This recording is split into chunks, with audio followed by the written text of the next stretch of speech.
My name is Llewellyn Dixon, man. I grew up on the east side, born and raised on 53rd Street. I'm up out of South Park. Yeah, from Avalon. Okay, so back in the day, it used to be the businessmen there, right? Yeah, well, that's the older folks. You understand, my older brothers, the older guys. I basically came up under the businessmen, the baby businessmen. I think I remember there's 4 generations of businessmen, and so the baby businessmen would have been the last ones. Yeah, basically, yeah. And then the Avalons came up under them.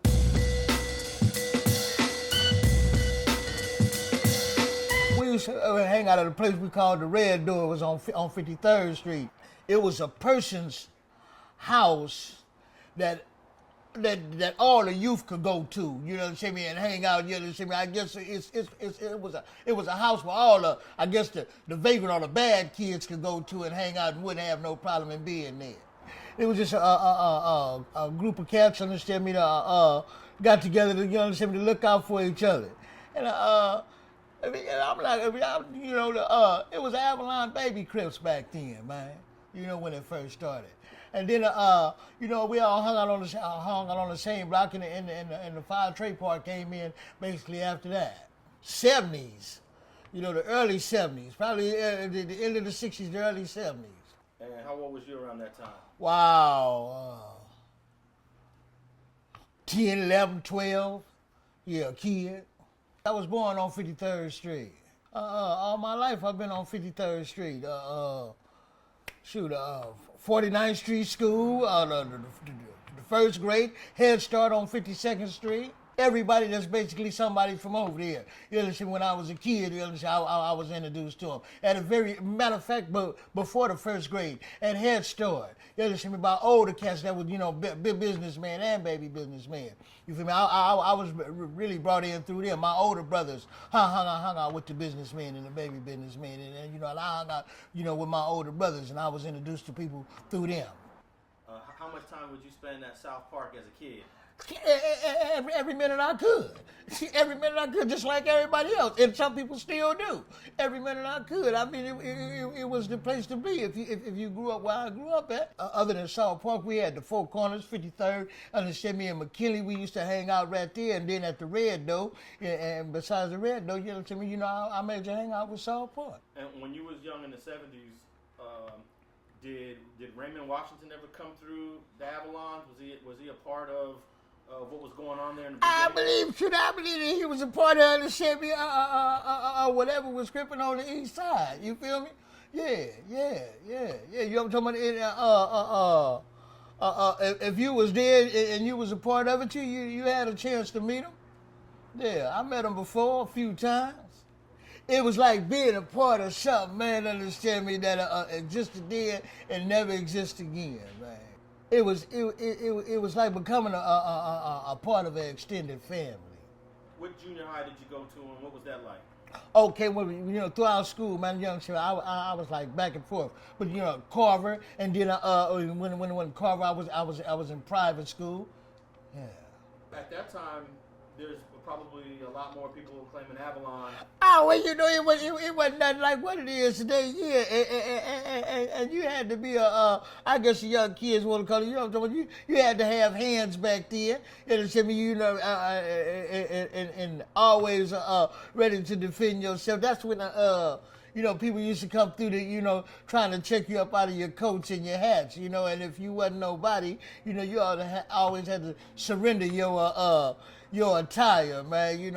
A person would always get tested when I was going to school, for their abilities to defend themselves.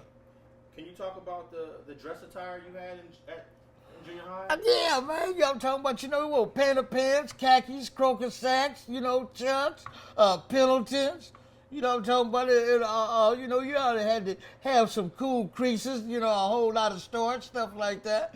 Yeah. So you mean you would be ironing your... Yeah. And then, I'm talking about, we had a time on the Chevy, in our neighborhood when everybody used to go downtown and get tailors made, wear Borsalino hats and Nick shirts, rolling shirts, stuff like that. If it was ever a concert or the Chevy or a club, there was the Carolina West, the Car Wash, or whatever, any one of them, You know, we tried to be present and be recognized up in the house. Carolina West, man, workshop. I mean, wow, it was it was a few clubs. You know, so they just hang out, go to the Cool Jazz Festival. You know what I'm saying? Concerts, go to San Diego. You know, back then when the farmer, used to have a lot of concerts, sports arena, stuff like that. Now all that's gone now. Were the record hops still going on when you came up? Yeah. You know what I'm talking about? I didn't attend many of them, but yeah, that, you know what I'm talking about. And then it was, for a few guys that was basically older than me. That was like the baby businessman era and stuff like that. You know, it was before my time and ending when I was coming in. When you would go to a function like that, would it ever gangbanging have to take place? Oh, for sure. You know what I'm talking about? And in my coming, it was way before it was a such thing as cousin blood. You know what I'm talking about? You know, you always had to represent what set you was from. You know what I'm talking about? It wasn't no what's up this or what's up that. It's, what set you from. And if you got caught by some guys from another area and you was out of pocket, you had to take care of your business. As a matter of fact, I left town. My mama trying to get me to, go someplace to separate me from what I was doing. When I came back, I said me, the two words was in effect, and I'm like, man, what's all that? They're like, yeah, man, if you wear a blue rag, you say cuz. If you wear a red rag, you say, well, man, when all that start? So, I'm talking about all that came in, way after. I was already on then. So, what year was that? Because you had left for a little while. Oh, I'm going to say, man, 80, 79, something like that. So did you go to Jefferson High School? Yeah. After? Yeah, I went to Jeff, and back and forth to, through schools. I went to Jeff, I went to Bourbon Day too. Yeah, so I met a lot of guys from the Nickersons, from the Bonnie Hunters too. Okay, the Bourbon Day is a private school, right? Yeah, it's a private school, man. I went to Holy Cross too, man. Yeah, I'm talking about, and I feel it was a blessing because it gave me a chance to get some stuff that a whole lot of cats that came up with me didn't, And right now, I'm really grateful of it, man, because I can fall back on a whole lot of the stuff that I learned, man, and it helped me to attain a whole lot of the stuff that I had today. So when you got there was some bounty hunters at Bourbon Day? Oh, yeah, it was. Was that beef already everybody always had a way, to look at everybody and let a person know, you feel me? But, it wasn't access to act out at that school the way you would have acted out at a regular school. Like at Jefferson. Yeah, at Jefferson. You know what I'm talking about? Because you didn't just come up in the door sagging and red or blue ragging and all that. At school, man, you had to come in there with your clothes on right. And we had to wear neckties, man. So, but at the same time, a person knew that you didn't grow up with them and that you wasn't doing it or representing the same thing that they were, when we was out of school. Which school did you graduate and what did you do after high school? Basically, understand. I obtained a GED after school, and then I did some college too. But the last school that I completed was Taft in the Valley with an Ice Cube. Yeah, I'm talking about. And after Taft, I went to Job Corps in Estacada, Oregon, and I obtained a GED from there. Now, at some point, you end up catching some cases after high school? Before, during, and after high school, man. I've been in and out of institutions the majority of my life. I went to prison when I was 17. All right, can we talk about what happened that led you to go to prison? Yeah, man. I wanted to have more than what my mom had to offer. My father died when I was real young, so I took to the streets to get money. And being out there in the streets doing the things that I was doing, I got caught committing crimes or doing things that I wasn't supposed to do. And I was, sent to the penitentiary behind it. And first trip to the penitentiary, understand me, wasn't good enough. Second trip to the penitentiary wasn't good enough. third trip, fourth trip to the fifth trip to the penitentiary wasn't good enough because I never did get what I was, was after. Now I always left the penitentiary, being taught in the penitentiary that when I get out this time I can do it.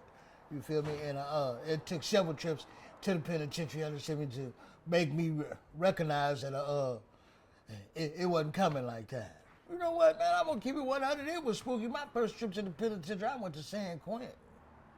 You feel me? And I was a kid, and I ain't never been to YA. I went to juvenile hall, stuff like that. And I went to the county jail, and I fought my little case in the county jail.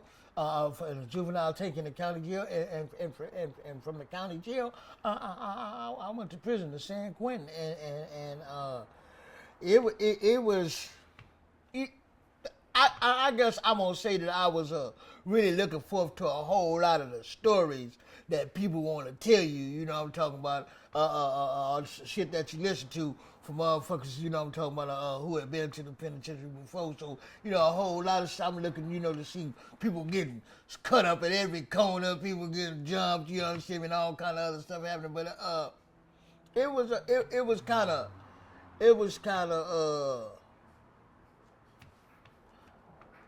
Something to look forward to, man, you feel me? Because I had never did it before. But then after San Quentin, all the other prisons, man, really,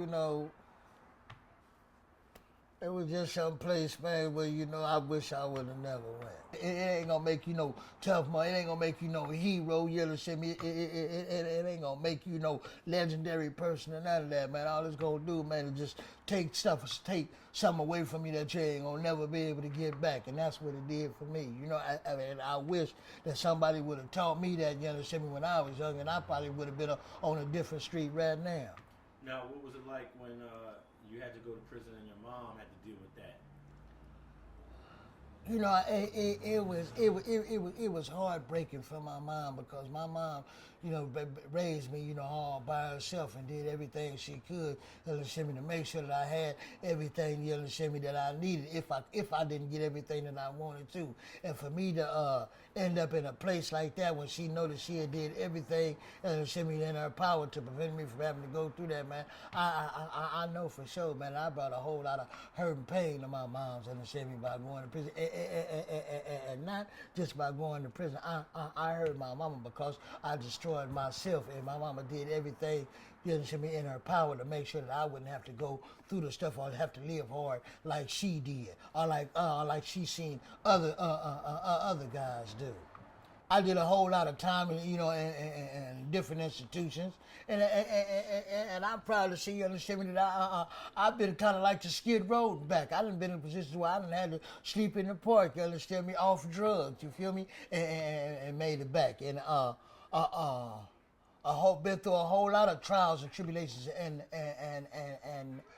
I was glad that I was made a picture for youth to see, so they wouldn't have to go through the things, or don't have to go through the things that I went through. Thanks for watching StreetGangs.com. Please like and share the video you just watched, and leave a comment below to tell us what you think. You can also watch 2 of our previous episodes to the right. Please visit the link to our Patreon page and support our campaign. And don't forget to subscribe.